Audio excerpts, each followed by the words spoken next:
Hey, what's up, YouTube? This is the homie Pedro. I'm gonna tell you about the time that my friend almost sent me to prison. Quote being friend. So I known this cat for about 25 years, and this back in 2020. He'd owe me $700, and I really need the money. I it was out of the stimulus check, the $1,200 stimulus. So he had paid me 200 of it. I recently got out of jail at that time, and I was on probation. So I was on probation for violation of a pretrial protective order. Even though I beat my case because I didn't do anything, I was caught being around the girl I was messing with and all that stuff. But so anyways, I'm 2 weeks out on probation, and I have a violent record from my past, like previous me, robbery, assault, stuff like that. Always men on men violence, stuff like that. I don't believe in hitting a woman. Um, so yeah, go up to his house because he's like, "Hey man, I got your money," and I was like, "Okay, cool, bet. Like you got my money, cool." So I go up to his house, well apartment, and not shit on anybody that has an apartment. I'm just correcting. So I noticed his dad's car is not there, and he doesn't drive. But I'm like, "Where's your dad's car?" And he's like, "Oh man, it's in the shop." And I was like, "Okay, cool." Well, that kind of made sense because his dad loves that car. His dad wouldn't sell that car. It had like emotional value to it. So, anyways, I go. He's like, "Oh man, yeah, we just need to go somewhere real quick, and I'll get you your money. Just drive the car." I'm like, "Cool." So I'm in this car. I'm driving it, and he's in the back seat. And then he's like, "We're gonna go pick up a friend real quick." I'm like, "Okay." And I've known this guy for 25 years. I've never known this other individual. So his friend comes in, and then they just start smoking meth in the back. Start smoking meth in the back seat. And I was like, "Oh my gosh." And then I'm like, "Well, this isn't good for like probation things." And then all of a sudden, what's the dude pull out? A throwaway. So a throwaway is a gun you get off the streets, whatever, that heat. And man, I don't know if it had any bodies on it. I don't want to know. It has nothing to do with me. So they're talking about we're gonna go get that money. And I realized right then and there, that's not my friend. That's just somebody I knew for 25 years. That was a friend.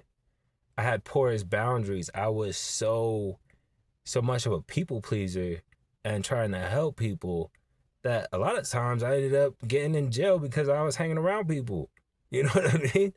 I mean, if I was gonna do something that I wanted to do, I always did it on my terms, and yeah, I'm not gonna talk about it on YouTube, but yeah, things always ended out in my favor, and yeah, man. So this is a warning for anybody. So oh, turns out car is stolen. Car is stolen. So I was in a stolen car, drugs and a gun that has God know what kind of you know crimes committed with it. So I just got out the car. It was almost like that scene Boys in the Hood where he's like, "Let me out." Only I let myself out because I was the one driving because I knew damn well if a cop would have stopped me, they would have thrown everything under the seat and blamed it on me. Because I've been in jail so many times off of like, whatever, drinking related usually. Um, and I would see people with these charges, and a lot of them were the drivers, and they would tell me these stories, and it would come from people of all races, all backgrounds, and they would always say their friend was doing something stupid. I was just the driver, and then this happened. So, yeah, man, just watch your enemies. So, anyways, yeah, man, I left. That dude was calling me a sissy, punk, biatch, all that stuff. And I walked away from him, and he still tried to hit me up here and there off of Messenger. And I just told because other people would tell me, because like I grew up constantly a screw up on the street, man. Still a star since I was 5 years old, right? And I didn't really get caught till I was like 21. So I was like, I knew a lot of people. And like, so, word of mouth, word on the street gets around, and it's like I was just being quiet about it. I was like, look at how he moves and look how I move. That's all I gotta say. Like I was like, this dude owes me money, and don't lend him any money. Turns out this dude was doing better off than I was. He had over $100,000 worth of Pokemon memorabilia that he could have sold off eBay if he really needed the money. He said he needed the money for rent. You know, he had a closet full of Jordans, closet full of like really nice colognes and all that stuff. He could have easily sold. So beware your friends. Don't let money come in between friendship. And just realize that some people are just people that you've known for a long time, and they don't really have your back.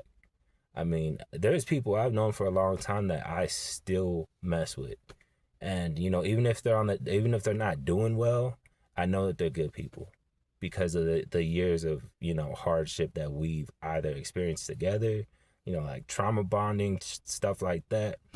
There's people that have never done me wrong, never done me wrong.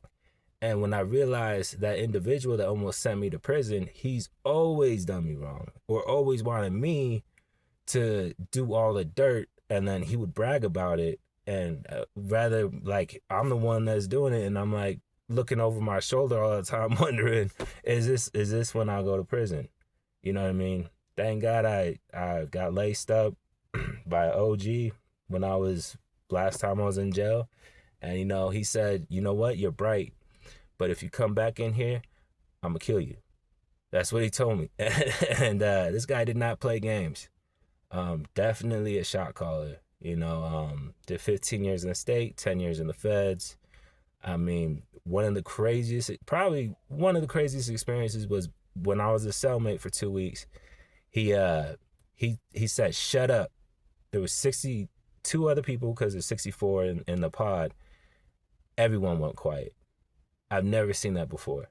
Because it was lockdown. They locked down like 9 o'clock, and around like 9:15, something like that. People are still, and you got your fucking jailhouse rapper, you know what I mean, all that stuff, and hitting off the cells and stuff. Once that dude raised his voice, everyone went silent. Everyone went silent, and that spoke volumes. That let me know right away. That's a dude that nobody wants to mess with. Cupport opens up. Hey, what's up, Oos? Everybody throwing in all the food, noodles, everything. We had a whole bunch of stuff. I mean, and he had some of the best character that I've ever met. You know what I mean? Because he never glorified it. He never glorified it. And he even told me, because I told him about that friend, because, chopping him up for 2 weeks. And he's like, that's not your friend. So in back of my mind, I had that already. That's not your friend. And that dude that I met in jail, he's out. He's out. He was fighting a 60 to life. And I helped him with his case on the outs, or like when I was out. And yeah, he ended up getting 90 days termination of probation. Yeah. He was fighting it because he's violated his probation. That's the only thing they got him on, instead of 4 aggravated kidnappings with gang enhancements. But that dude will always, always be my friend, because he did nothing but help me out. And here the other dude that I've known for 25 years, I haven't talked to him since. Last I heard, he's homeless, and karma's real, man. Karma's a real thing. He's homeless. His lady broke up with him because he kept cheating on her. Yeah, and nobody wants anything to do with him. He's ugly looking too, man. Dude looks like Bowser, and like, yeah. But anyways, nice little cap. I'm gonna start posting more YouTube stuff, and this will be under Hood Stories or Street Life Hood Stories, something like that. And I'll create my own playlist. Other than that, one love, peace out, stay safe.